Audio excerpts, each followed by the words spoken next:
Good morning, students. अब yesterday in last class we did till Rift Valley. ठीक है, अब ये कुछ रिफ्ट वैलीज जो हैं वो हमारे वर्ल्ड में क्या है, प्रेजेंट है ना। तो अब इनका फॉर्मेशन कैसे हुआ था और ये कितना बड़ा है, ये सारी चीज़ें हमें इसमें रीड इट आउट करना है। Okay, Cenozoic rift system, Cenozoic rift system कुछ वर्ल्ड में जो है सबसे फेमस है। यूरोप में it is present in Europe.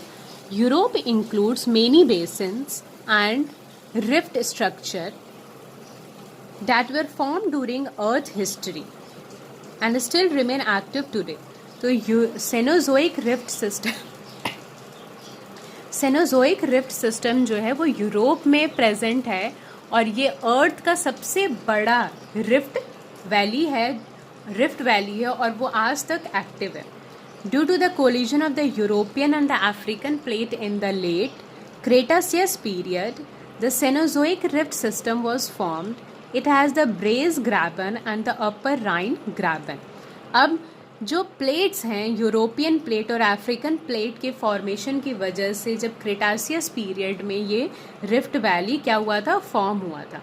इसमें ग्रैबन है जिनका 2 ग्रैबन है, जिनका नाम है Bresse graben and the Upper Rhine graben. Okay, one of the famous rift valley is the Narmada valley which is present in India.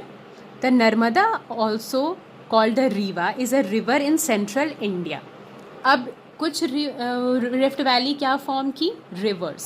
It is a prominent river that flows through this rift valley, giving the valley its name. अब देखो क्या है कि जब इस तरीके से बेटा वैली बनी, घाटी बनी, तो उसमें से ये नदी बहने लगी और इस नदी का नाम पड़ा नर्मदा वैली और रिवर का नाम पड़ा Narmada river. It flows westwards between the Satpura and Vindhya ranges. The other river which flow through this rift valley include the river Damodar and river Tapti.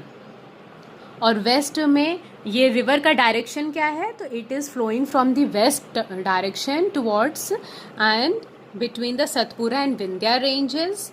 और इसी रिफ्ट वैली से और नदी भी फ्लो की, उनमें उनका नाम है river Damodar and river Tapti. Okay, the great rift valley, another famous rift valley is the great rift valley, जो कि हम लोग आगे जब मैप करेंगे तो हम लोग इसको अंडरलाइन करेंगे. The great rift valley is located in eastern Africa and extends from the lake Malawi in the south up to the Dead Sea.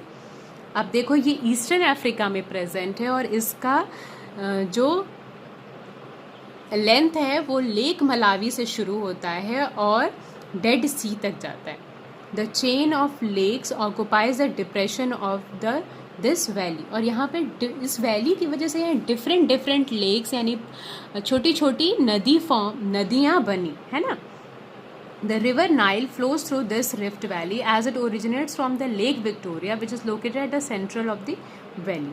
अब जो सबसे फेमस रिवर है नाइल रिवर, वो भी कहाँ से फ्लो करता है, इसी रिफ्ट वैली से फ्लो करता है. क्योंकि बेटा रिफ्ट वैली में एक तरीके से समझो कि वो एक छोटी सी गली बन जाती है जिसकी वजह से ईजिली जो पानी है वो क्या होता है, बहने लगता है.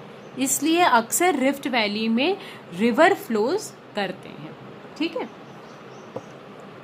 Now turn on the next page. We will read it about plateaus. Plateaus को हिंदी में हम पठार बुलाते हैं, है ना.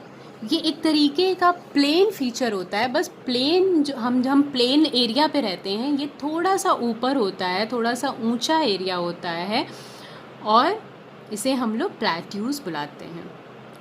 अ plateau is an elevated area with a more or less level land on its top. Elevated यानी थोड़ा ऊंचा होता है बाकी जो हमारा कंपैरेटिवली लैंड है उससे, लेकिन पहाड़ से ये छोटा होता है. ठीक है, इस बात को ध्यान रखिएगा. It has a large area on its top and a steep slope on at least one of its side.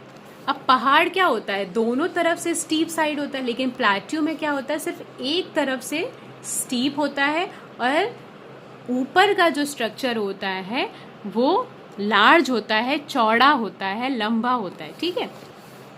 They are 1969 से लेकर 4922 feet above the sea level. तो इनका जो एरिया, जो इनका जो लेवल्ड होता है, इनकी जो हाइट होती है वो सी लेवल से 1969 से लेकर 4922 फीट तक से एक्सटेंडिंग होती है, ठीक है, यानी ऊंची होती है। Plateaus cover almost 18% of the earth surface. अब देखो अर्थ सरफेस का जो 18% है वो प्लेट्यूज हैं। They are also called a high plains और द टेबल लैंड्स, ठीक है। हम इसको इस तरीके से भी समझ सकते हैं कि हमारा जो घर में टेबल रखा हुआ है और जो ज़मीन है उससे ऊपर है प्लेट्यूज, है ना। प्लेट्यूज भी प्लेन है लेकिन वो नीचे के प्लेन एरिया से ऊपर है, इस वजह से उसे हम लोग प्लेट्यूज बुलाते हैं। They are also called a high plateaus occur in every continent and take up a third of the earth's land, ठीक है। हर कॉन्टिनेंट में प्रेजेंट है प्लेट्यू, जिसकी वजह से क्या है, अर्थ का थर्ड एरिया कवर किया हुआ है। They are one of the 4 major land forms along with the mountain, plains and hills. Plateaus like mountains may be young or old. Plateaus भी माउंटेन्स की तरह यंग होता है या फिर ओल्ड होता है। The Deccan plateau in India is one of the oldest plateaus. अब जो डेक्कन प्लेट्यू है वो इंडिया का जो डेक्कन प्लेट्यू है वो वन ऑफ द ओल्डेस्ट यानी पुराना प्लेट्यू है। अब देखते हैं कि प्लेट्यूज की फॉर्मेशन कैसे होती है।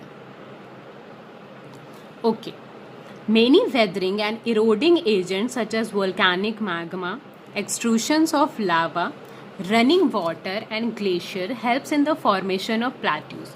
अब प्लेट्यूज की फॉर्मेशन भी किससे होती है, कभी लावा के बाहर आने से, कभी पानी के बहने से, कभी ग्लेशियर के बहने से, है ना, कभी वोल्केनिक मैग्मा आने से। इन सब की वजह से भी क्या हुआ है कि प्लेट्यू का फॉर्मेशन हुआ है। When the molten magma rises from the mantle, जब molten magma बाहर आता है मेंटल से यानी अर्थ क्रस्ट के, it move towards the surface of the earth crust. A plateau can be formed during the rising process when a large flat area of rock is lifted. तो क्या होता है, अर्थ के अंदर का जो रॉक है वो ऊपर आता है ना, ऊपर आता है जब प्रेशर लगता है नीचे, क्रस्ट जब प्रेशर लगाता है उसकी वजह से लैंड का कुछ एरिया ऊपर आ जाता है और वो ऊपर एरिया जो होता है वो फॉर्मेशन करता है किसका, प्लेट्यूज का। The magma does not break through it but instead raises a section of the rock up to form a plateau. पर जरूरी नहीं है कि वो मैग्मा बाहर निकल जाए। अगर वो मैग्मा बाहर निकल जाएगा तो वोल्केनिक माउंटेन बन जाएगा, लेकिन कभी कभी क्या होता है कि वो मैग्मा बाहर नहीं निकलता है और वो सिर्फ अंदर की जो रॉक होती है क्रस्ट, अर्थ क्रस्ट में जो रॉक होता है उसको बस वो क्या करता है, प्रेशर की वजह से ऊपर फेंकता है, ऊपर भेजता है, तो वो लैंड से थोड़ा ऊपर जो एरियाज बन जाता है, थोड़ा सा लैंड सरफेस जो ऊपर आ जाता है उसे हम लोग प्लेट्यूज में फॉर्म कर देते हैं। Okay, plateaus are also a land forms that were formed million of years ago due to the constant action of winds, water and glaciers on the land surface. Plateaus भी बहुत पहले से form होता है, okay, million years लग जाते हैं उसको फॉर्म होने में। किसकी वजह से, विंड्स की वजह से, वाटर की वजह से, ग्लेशियर की वजह से। When water keeps flowing in a specific direction, it breaks down the layer of a rock over the time and carves out a channel that continually grows deeper. As the water moves down, the excessive pressure creates a steep slopes that form the edges of the plateau. अब देखो, पानी क्या होता है, जब एक ही जगह से बार बार फ्लो होता है तो वहाँ का जो एरिया जहाँ से पानी फ्लो हो रहा है वो एरिया क्या होता है, धीरे धीरे नीचे चला जाता है।